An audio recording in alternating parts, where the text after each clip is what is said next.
the network is part of their culture. Okay, it's part of our culture as well. I hate using the word they. Okay, and so that networked approach to things. Because when I say finding information, that could mean people as well. Finding people and asking people. We did some research. How do you find stuff out? And a lot of what students do is they find the person and say, tell me this stuff or tell me where to find this stuff. And we know student cohorts do that, and they're good at self-organising. But to me, this idea of hierarchy and network is a really, really useful way of thinking about it. And there's not a lot, I mean, it's a bit like, you know, once you've got a hammer, everything looks like a nail, this idea for me, I'll be honest. But there's not a lot about universities that doesn't work itself through along those lines. So you think about something in your institution that's a bit troublesome, that isn't quite making sense, that's in tension but not in a positive way. It's quite often a tension between network and hierarchy. Okay? And pedagogically as well. So a great example is the students can Google and find all the resources they want, etc., etc. They can club together in Facebook Messenger or WhatsApp and talk about the assignment, blah, blah, blah. But in the end, we assess them all separately and rank them, which they want. Okay? I'm not saying they don't want it, but it's a classic network hierarchy tension. It's one of the reasons why, I mean, another really great example is collaborative work, group work. That's like fundamentally where these problems come together, isn't it? It's tough, because it's like the nexus of where hierarchy and network come together. Always tricky.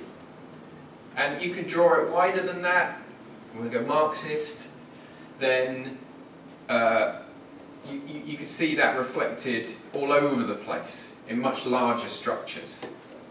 Yeah? So newspapers get shut down because of social media. Because there's this tension. Okay? And Wikipedia is a good example. It started in a very networked manner, is now a hierarchy. I mean, it's almost a fundamental description of an institution is that it's a hierarchy. And I'm not against institutions. You kind of need institutions if you want things like equity and diversity and things like that. If we go pure network, you get the libertarianism, and that's not good, okay? So my point is not that we should be one or the other, but that we have to find a way of mediating between the two. And Generation Z, if we want to put it like that, find themselves in the middle of this. We put them in the middle of that tension. And we don't necessarily help them navigate it. So in essence, I'm trying to talk about that. I'm trying to talk about the heart of what's going on here. It's very much to do with the digital, but I'm not talking about the digital, if you see what I mean. Okay, I'm going to go super quick. So, how do we move from, you know, constructivism to connectivism? How many people know about the digital natives idea? Yeah, so a guy called Mark Prensky came up with this idea about 2000, and he basically said, I'll just go through it very quickly because it kind of helps frame the visitor and resident stuff. He said, if you're young enough to have grown up with digital technologies around you, then you're sort of native to them. But if the digital technologies appeared while you're an adult, you're kind of an immigrant into them, which sort of makes sense at one level. The trouble is that it came to be understood, and really when you look into it, it's just an idea, okay? But it's a bit like, it's actually a metaphor of language. So he was kind of saying, if you grew up with digital technology around you, then you use that technology like it's your first language. But if the technology appeared after you're an adult, then it's like a second language, which there's a kind of resonance there. So everybody really liked that idea. The trouble was that it came to be known as old people don't get this stuff, right? That's what it came to be known as, and people would describe it as a moral panic. It also came to be used as an excuse for institutions to not talk to their students about any of this stuff, okay? Because they'd just go, the kids kind of get it, so we'll let them get on with it, okay? Now, there's a big difference between having successfully engaging with 200 friends on Facebook and knowing how to critically evaluate a source or to cogently bring together various factors in the blah, synthesize, Bloom's taxonomy, etc., right? But somehow we forgot that. And I think we see students coming through the door with better phones than us. And what happens is we confuse, I think it's Tabitha Newman said, we confuse ownership with capability. Okay. And sometimes students' understanding of all this stuff is incredibly naive.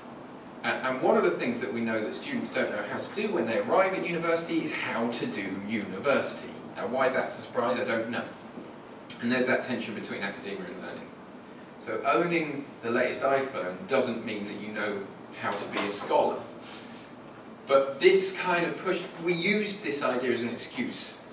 That not everybody, obviously, but it played out. And so there was about a decade where we left the students out in the cold on this stuff, I think. So just before Christmas, I had a debate with Mark Prensky in Berlin, and got incredibly angry. And it wasn't so much about the natives and immigrants idea, but it was the fact that it was this libertarianism. So essentially, what he was saying is, universities shouldn't get in the way of students. Students have their own practices, they know how to do it, they've got the network, they can Google, they know what they're up to. Just give them that stuff and let them get on with it. Stop examining them and doing these sort of traditional academic things, just let them get on with it. And the implication of what he was saying is there's no value to teaching. I mean, he didn't say it explicitly, but that's what got me vexed. Well, multiply vexed.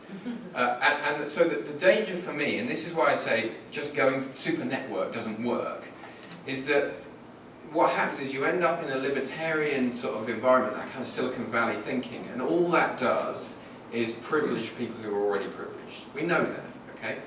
So the reason why universities as an institution are good is because when run well, they help support students who otherwise wouldn't become all that they could be to become all that they can be. I know that sounds kind of, a bit hokey, but I just want to make the point because the kind of, oh well, if we've got access to everything, then we'll just let them get on with it. Weirdly, it's just like white males that float to the surface. Okay, and we see that playing out. We see that playing out. So we have to be careful with that. This is Siobhan Clay in my institution teaches a session on inclusivity, and this is some of the points she makes about the digital stuff. So you can see this. When it comes to actual practice, the students are actually, they need help in various ways. Okay. Obviously, I'm happy with that because it says I should be using my work, not Prensky's. So anyway, but there you go. So I mentioned that. So here's a very quick example, and I'm almost there, and we'll have time for a few questions. Here's an example of something that I think shifted, okay? Because I don't want to. There are things that have changed, right? I think that this is a ridiculously overblown diagram. But if we think about like the history of information, if you like, then originally it was oral, and so it was physical. You'd have to go somewhere and listen to someone, and then we printed stuff out. And you had to figure out where to put the book, and you need to find it again. So you had to create a whole taxonomy, and disciplines appeared and stuff like that. But information was still essentially spatial. Do you know what I mean? And any good librarian can say, oh, that discipline's there and that discipline's there. It's still spatial, okay? The network comes along, information becomes virtual. It's not spatial anymore. I remind you of those kind of internet mapping projects, and all those various things. And the algorithm means that everything's driven by relevance, okay? So we're used to this idea in academia of learning the structure, the taxonomical structure of a discipline so that you can navigate it, okay? Most of our engagement with information doesn't work like that anymore. So I'll give you an example. When's the last time you found a Wikipedia article by going through the taxonomy in Wikipedia? It does exist. I looked for it to check, okay? It has a taxonomy. Nobody does it, because it's ridiculous, right? So we end up with this situation here, whereby our students skip that layer, which means that they tend to find out bits of information in like isolated little dots in a constellation, and that seems very unsatisfying from an educationalist point of view, because clearly you're not how much you're learning if you're just getting the dots, right? So that's something that shifted. But my point would be not to imply to students that they're doing it wrong, but to re-engineer the way that we teach, to respond to that very real situation. And there are lots of ways you can do that. So in my institution we have creative attributes framework, and this is one of the ways that we're responding to this area. So this is, I'll go through this very quickly. You'll see it's a bit like graduate attributes, okay? And then I was interested in how you get from attribute connecting ability. So what happens in all institutions is you have a big strategy, and then you have day-to-day teaching practice, and getting from one to the other looks like that, right? And now I have to take that off screen because it destroys talks. I love that one.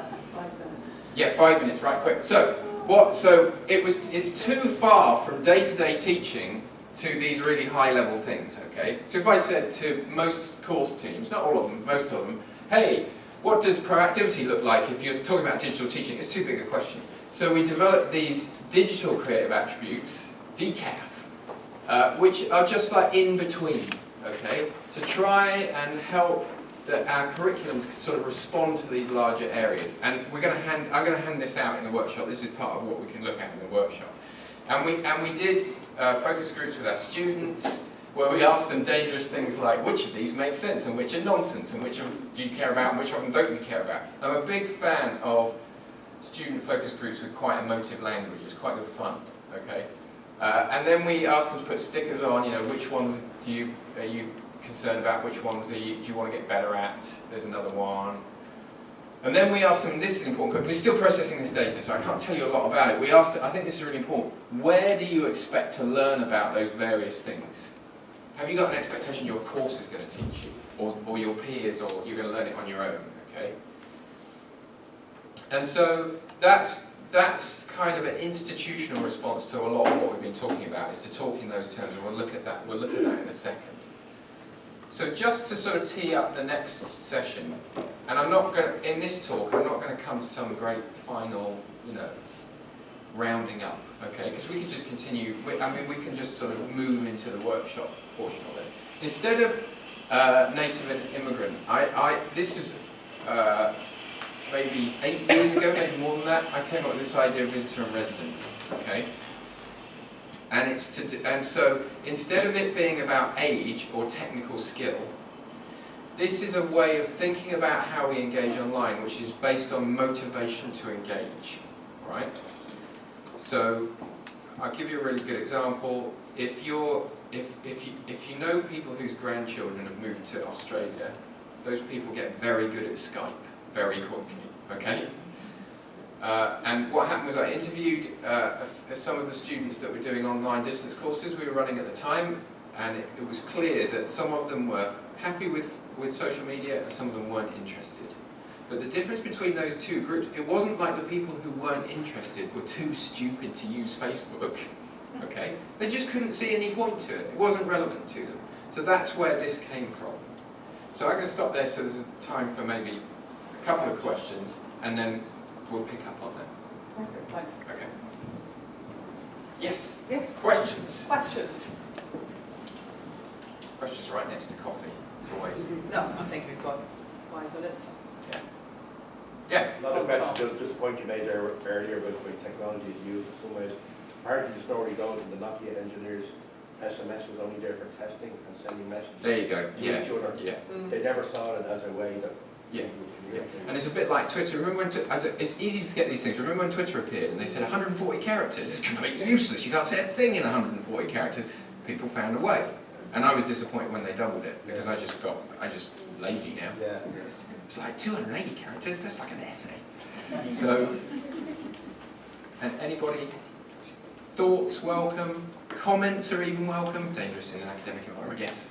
I really enjoyed that, and I was really interested in the slide a couple back where you were doing the kind of feedback from the students as to how they would design the course and the emotive language and all of that. And I'm wondering then, you were saying that's kind of in the process at the moment, is Yes. it? Yeah, I'm wondering, is there, shall we say, institutional objections to some of the student feedback that's coming out, like in the kind of blank page theory of what students or staff would want to see in an ideal world. I'm wondering how Okay. far that's been. Yeah, I mean, I think in my institution, there's a bit of a tension between doing an undergraduate degree and the very vocational aspects of perhaps moving into the creative industries. There's a tension around that. So essentially what happens is, if you ask students what they want in my institution, they tend to demand more and more technical workshops. Teach me how to use Photoshop, teach me how to use Illustrator, teach me how to do 3D printing, teach me how... And if you responded to everything that they demanded, that would be the whole of their degree.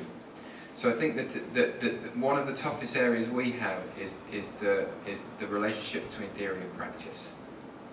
And so we're constantly looking at that, because it's tough. So like we have courses where you'll be doing, fashion design, where you have to learn how to make a collection, and you're also doing contextual historical studies, so you have to read Foucault as well, and then somehow you have to link those two things together. So that's where we find tensions from the point of view of design of courses. The other area which I think is interesting is the idea of students' online identity, whereby students actually hope the institution is going to help them navigate that. And not necessarily their personal online identity, but like their professional online identity, or their identity as a creative practitioner. And I think there's not very much room in the curriculum to deal with that. By the time you've dealt with the discipline, where's the room to say, okay, and here's how you navigate the digital, and here's how you become visible in that space, etc., etc. So there's to me, there's always this fight between the heart of the discipline, the traditional discipline, and teaching that, and then this increasing amount of what I'd call kind of convergent or universal stuff, which is about collaboration, navigating the network, being visible digitally, dealing with the contemporary world. And there's this constant tension because there's only so much time in the day. So that's where we find it's challenging.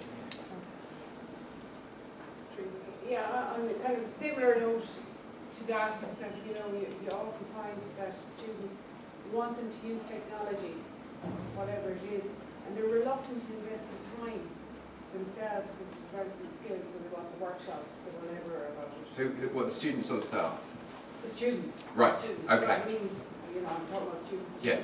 So, and they're reluctant to invest the time, whereas you don't want to take away from the subject discipline, like giving it Yes. time for the Yeah. skills. Yeah. So have you come up with any ways to get around that, or To me, I mean, you go on about them being digital literate and all that, but they're not in terms of developing skills. No, absolutely, yeah. I mean, the kind of literacies they have, if we want to use that word, don't necessarily relate to their course. No. And so I think my view is, and it's not exactly an answer, is we have to find ways of framing the independent working or independent study portion of their degree as more than just when they do that thing we've set them. Do you know what I mean? It's like a kind of mindset. And it also brings me back then to your idea, and are the lecturers ready for that? Because some of the times it is also the lecturers know that these technologies are that they're not really using them themselves. But, Yeah. it is a... So I mean, I suppose because that's a tricky area, because I mean, teaching staff have got enough to do. Yeah. And when I think about our course leaders at my institution, they've got too much to do. There's no doubt they've got too much to do. Okay, so I'm very sympathetic to that. I think my point would be that there are ways of encouraging students to develop their kind of scholarly practices independently, and you can encourage those practices without having to own them. I think sometimes our institutional instinct is to say, okay, we need to bring that in, we need to define it, and we need to hand it back to the students and say, this is how you do that independent thing. Whereas you can say things like, you know what, students, it makes a lot of sense if you all get together in the same WhatsApp group or whatever it is, all of the privacy issues to one side for a moment. So I think there are a lot of things we can do to encourage students' independent practice in a way that we don't have to own it, and therefore there's less burden for us. And there are conversations that we can have with our students that really support that.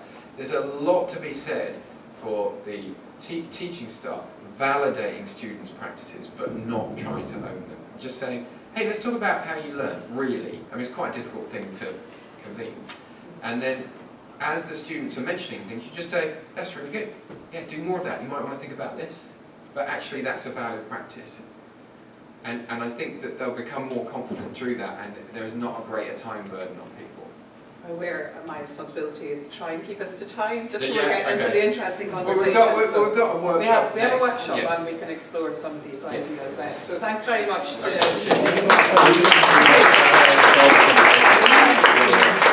Francis says there's a break for coffee now. We will be moving chairs and tables to be able to take your stuff with you. And please try and relax and not have